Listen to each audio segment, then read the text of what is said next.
Chapter 18, Playing on Grass. What makes people join a gang? Luma asked the boys. Race, said one.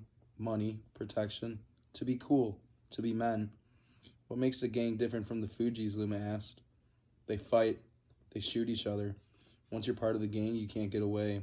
In a gang, you have to do whatever they want, otherwise, if you don't, you get shot. After Tito's shooting and her meeting with the city council, Luma called separate meetings of the under 13s and 15s, which she held in the classroom at Indian Creek Elementary during practice time. At Luma's invitation, the town police chief met with the younger team while Luma addressed the 15s. It was clear that the Fugees knew more about gangs than Luma might have hoped. How many here would know where to join a gang in their neighborhood, she asked. I would, said one boy. Luma called Kanye Wade to the front of the room, pulled an iPod out of her pocket, and offered to give it to him if he agreed to carry something for her. Kanye Wade hesitated. The boys responded with nervous laughter. They give you money, they say. Oh, here's $5. Walk this across the street for me, Luma said. They say, I know Kanye wants an iPad. Oh, Mandela wants a new pair of Air Jordans. Why do people do that? Because they're the ones who don't want to get caught, Luma said. They want you to do the dangerous work. And once you do it once you do it twice, you're in your gang. You're a part of them. And you're not going to get out, okay? Because they would rather kill you than have you get out and maybe tell the police. Luma asked the boys what sort of things they could say if someone offered them money or an iPod to carry something. I would say, give me the iPod first, one kid said. The boys laughed. What else could you say, Luma asked. I'm sorry, I'm going the other way.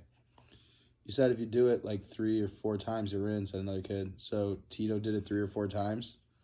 I don't know if Tito ran drugs, Luma said. I don't know if Tito joined a gang to be cool or for protection, or because he didn't want to walk down the street and get jumped.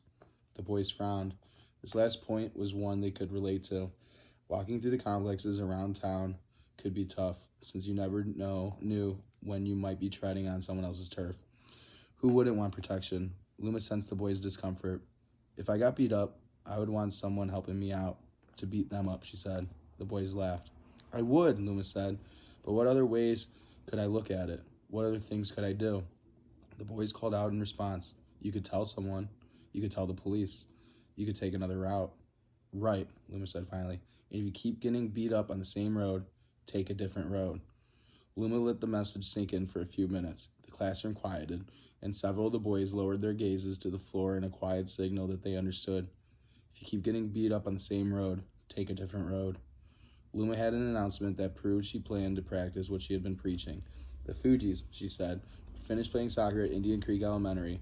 Beginning on Tuesday, she said, practicing would take place across town at Milan Park.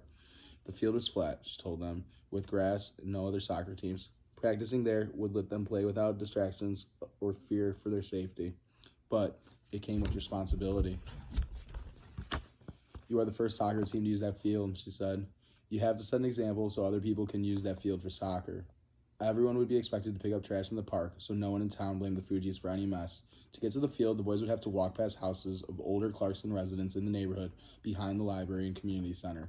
Luma told them she better not hear any reports of yelling or cussing or turning over trash cans, and no one was to go on the field until Luma was there. I need you guys to be responsible and respectful, she said.